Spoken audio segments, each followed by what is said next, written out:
Hey everybody, it's your friendly neighborhood farmer Free Range Kara, and since this is fresh on my mind, I figured I'd talk to you guys about my wisdom teeth removal that I had earlier this month, January of 2024. It's 2024 already, what the hell?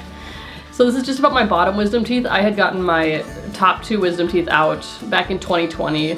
They weren't an issue, they were very easy to take out, so it's not important to tell that story. I've been waiting a little, it's been probably 10 years since they told me I should get my wisdom teeth out, but you know, sometimes life doesn't allow you to do things in a timely manner, so here I am at the ripe old age of my late 20s, finally getting my wisdom teeth out. My dentist had been recommending it for at least a couple of years since I moved here. They're like, oh, you know, the older you get, the harder it's going to be to take them out and the longer your recovery is going to be. So I was like, okay, well, right now I've got some good dental insurance, so let's go for it. And I got my appointment all scheduled. I was like, is there anything you guys like need from me?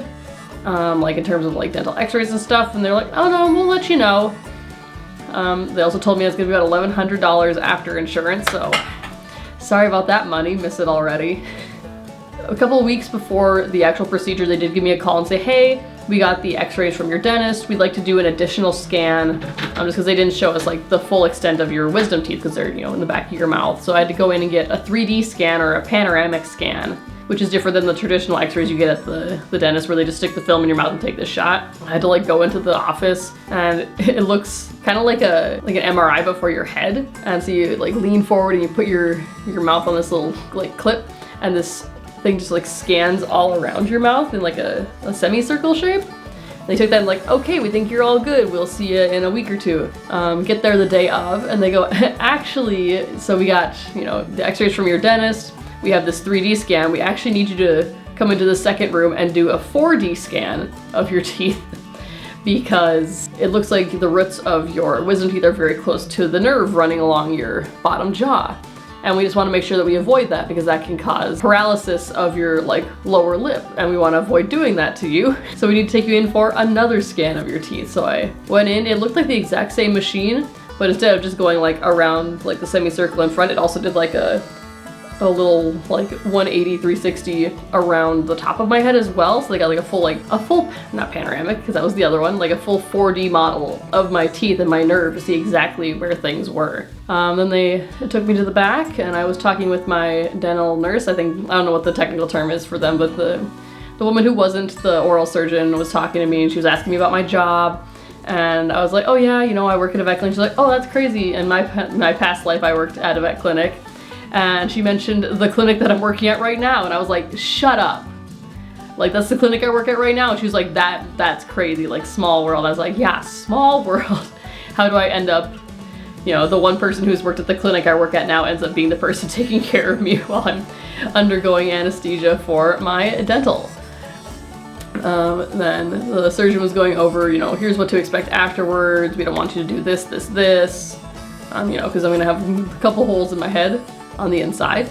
And he's like, do you have any questions? And I said, oh yeah, you know, one, can I keep the teeth? Because I'm a weird little science nerd like that. I want to see my teeth. And he yells out the door, he's like, she wants to keep her teeth. And I went, thanks. So like, cool, at least I'll get some teeth out of it.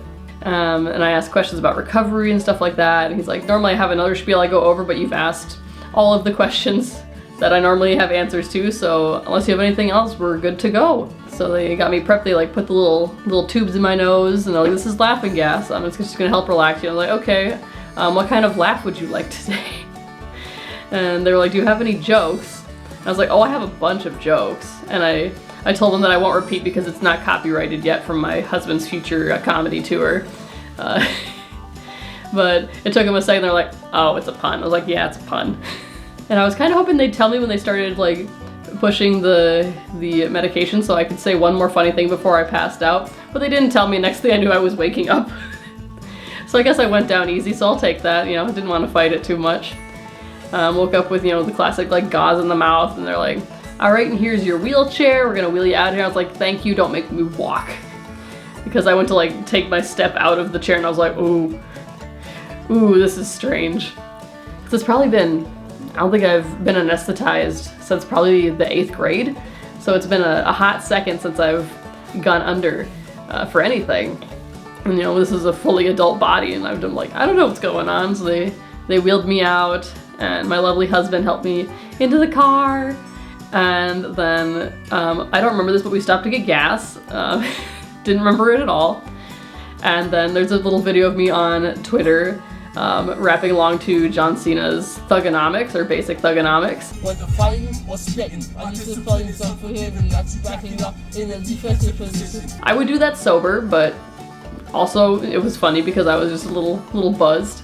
I did request time off for an entire week afterwards because I knew that it can be a very painful recovery and I didn't know what to expect. So I was like, I'm just gonna take a week off to make sure that I'm not painful when I go back to work, because I work like, a physical job at a vet clinic, and patients can sometimes hit you in the head, and I didn't want to, have to deal with that.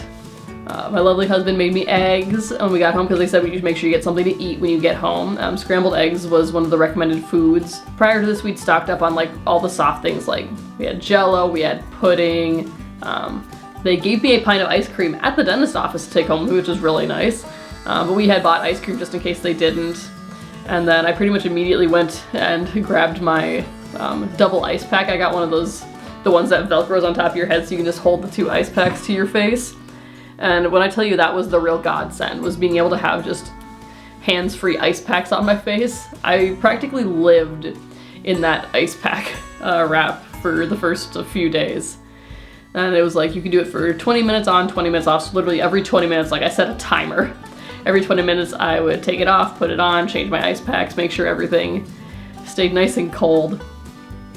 And then they sent me home with a couple different medications I had, your classic ibuprofen. They sent me with an antibiotic, and they sent me home with Vicodin in case the ibuprofen wasn't enough. Luckily I didn't have to use the ibuprofen, so mine stayed relatively, there was never like a sharp pain. It was just kind of like an overall soreness and lots of swelling. I'm sure Chris can put in one of my lovely pictures of me in my little head wrap. Those first couple days, it was just like, man, I don't want to do anything. It hurts to eat. I don't want to move. But also, I got kind of stir crazy after a couple days. I'm like, can we just go walk around somewhere? And so we went, to the mall and walked around a little bit until it was like, oh, my face is starting to hurt again. Let's go back home. Just kind of hung low for a couple days. I was advised to stay away from physical activity for at least 3 days, which I did because I didn't want to move. And so it's been, I think, 9 days since my surgery as of this taping, and I feel pretty good. I think the worst part of the whole thing was, seeing my face all swollen, and then I did get some bruising as well. Overall, like, there was a couple days where I just had some body dysmorphia where I'm like, that doesn't look like my face, this feels weird. And I just didn't like the way it looked, but those are little things. Overall, I'm doing very well now. I'm back at work, I'm back at the gym, and I'm eating almost all the foods I want. I'm still told to stay away from things with seeds and like grains and things like that, like loose grains like rice, for another couple days to another week. And then after that I can kind of get back to my normal stuff, but they want to just make sure that my holes stay clean and that I don't get dry socket. Overall, the experience wasn't too bad for me, so I'm glad that things went the way they did and that I took care of myself and that I had my lovely husband to help take care of me when I wasn't feeling my best. Buttercup is starting a rampage because I'm not paying attention to him knocking things over. So I guess I'll have to end the video there to go take care of him. If you guys have had your wisdom teeth out, tell me how your experience was. Or if you don't want to talk about it because it was too traumatizing, don't worry about it. We'll talk about something else. Alrighty, we'll see you next time. Bye-bye!